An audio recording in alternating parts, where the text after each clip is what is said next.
আমড়া দিয়ে কখনো মোলা মাছ রান্না করে খেয়েছেন? আজ আমি আমড়া দিয়ে মোলা মাছ রান্না করব। খেতে এত টেস্টি হয়, তো জানতে হলে তোমরা আমার পুরো ভিডিওর সাথে থাকতে হবে।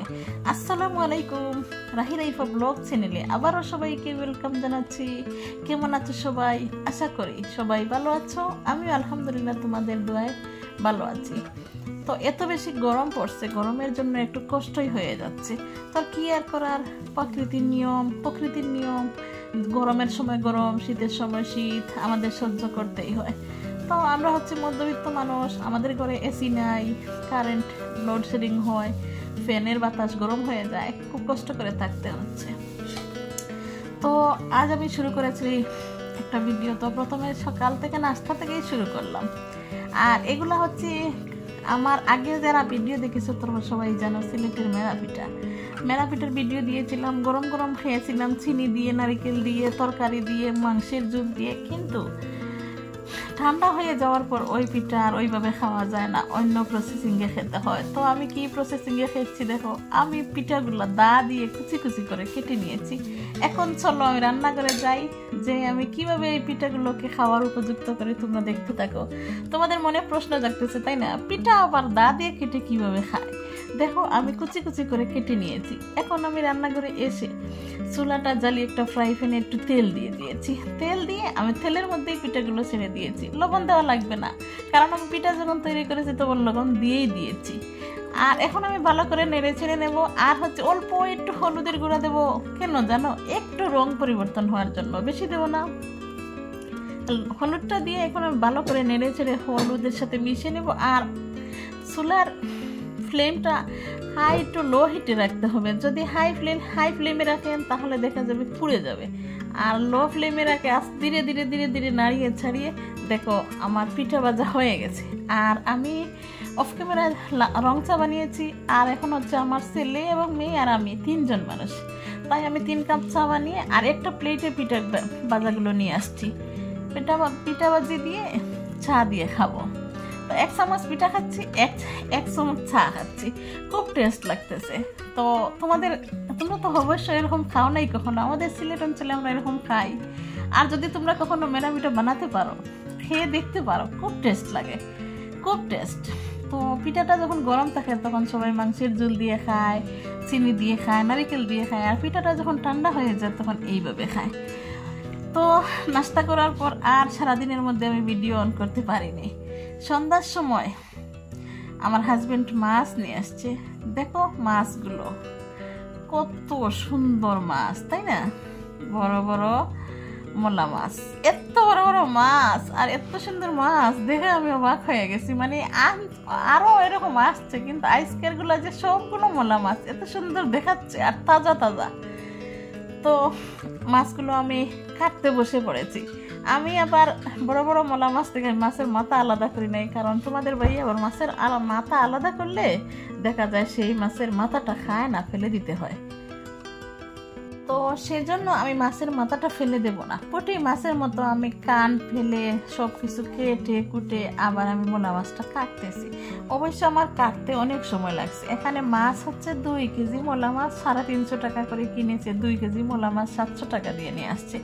এত সুন্দর মোলা মাছ, সত্যি আমার খুব সুন্দর লাগছে, সত্যি আমার সুন্দর লাগছে। তাই তোমাদের কাছে বলতেছি, তোমাদের কার কেমন লাগলো আমার মাছগুলো একটু জানিও। আর আমি যে মাছ কাটতেছি, মাছ কাটাটা তোমাদের কেমন লাগে তাও জানিও। অনেক মানুষ তো সবাই তো আমরা মোলা মাছের মাথাটা কেটে, দেখো আমি মাছটা কেটে নিয়েছি অফ ক্যামেরায়। তো দেখো কি সুন্দর করে মাছ কাটছি, তাই না? তোমরা আমাকে জানাতে পারো আমার মাছ কাটাটা কেমন হয়েছে। আমি এত সুন্দর করে মাছ কেটেছি, তোমরা যদি আমাকে না জানাও আমার ভালো লাগবে না। তোমরা একটু জানিও আমার মাছ কাটাটা কেমন হয়েছে। তো আমি এখন মাছগুলো ধুয়ে নেব। তো যদি এখন ধোয়া পর্যন্ত তোমাদেরকে আমি ক্যামেরা ধরি তাহলে তোমাদের ভিডিওটা অনেক লম্বা হয়ে যাবে, তোমাদের ভালো লাগবে না। তো মাছ কাটা শেষ করে আমি প্যাকেটিং করে নেব মাছগুলো ফ্রিজে। আর অল্প একটু মাছ রান্না করব আজকে। তো প্রথমেই বলেছি আমি আমড়া দিয়ে মাছ রান্না করব। সিলেটের টক তরকারি খুব পছন্দ করে, তাই আমড়াগুলো হচ্ছে খুব টক। আমাদের সিলেটের আমড়াগুলো অন্যরকম। তো আমি আমড়া দিয়ে রান্না করব, তোমরা দেখতে থাকো। আমি মাছগুলো এখন লবণ দিয়ে ভালো করে কষলিয়ে ধুয়ে তারপর ফ্রিজিং করে নিয়ে তোমাদের সাথে আসতেছি আমি। তো এখন লবণ দিয়ে মাছগুলো ধুয়ে নিচ্ছি। মাছগুলো বড় বড়, অবশ্য ধুতে এত বেশি কষ্ট হয় নাই, কাটতে একটু সময় লাগছে, একা মানুষের যায় আর কি। তো সবগুলো আমি ফ্রিজিং করে নিয়েছি। গরুর মাংসের তরকারি রান্না করা আছে, কিন্তু কেউ তো খাবে না আমি যদি এখন টক তরকারি রান্না করি, কিন্তু আমার শখ, আমি টক দিয়ে রান্না করব, আমি খাওয়ার জন্য রান্না করলাম। মাছগুলো আমার সুন্দর মজার মাছ, আর হচ্ছে টক দিয়ে খাওয়ার জন্য আমি গরুর মাংস রান্না আছে, কিন্তু ওরা খাবে না, মানে ওরা খাবে আর আমি খাবো ওই টক তরকারি।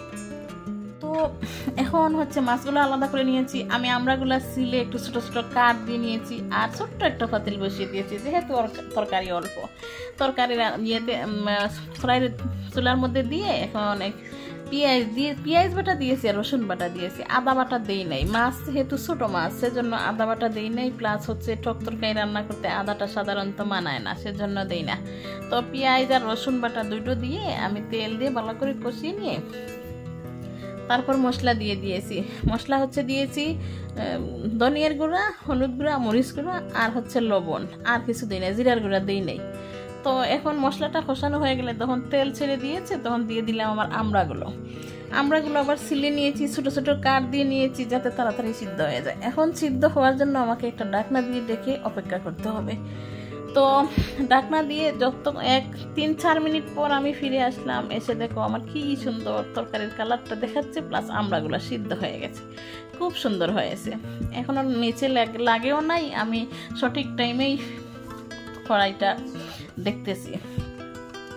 তো আমরা সিদ্ধ হয়ে যাওয়ার পর এখন আমি এই যে ধুয়ে রাখা মাছ আমি দিয়ে দিলাম, দিয়ে একটু আলতো হাতে নেড়ে ছেড়ে দিতে হবে। যদি শক্ত হাতে নাড়াচাড়া দেওয়া যায় তাহলে মাছ ভেঙে যাবে, কারণ মাছগুলো তো কাঁচা, সেজন্য আমি আলতো হাতে একটু নেড়ে ছেড়ে দিয়ে ঢাকনা দিয়ে ঢেকে দেবো, যাতে মাছ মশলা টক সব যেন একসাথে মিশে যায়। আর এই একটু অপেক্ষা করতে হবে আমাকে মিনিট 5।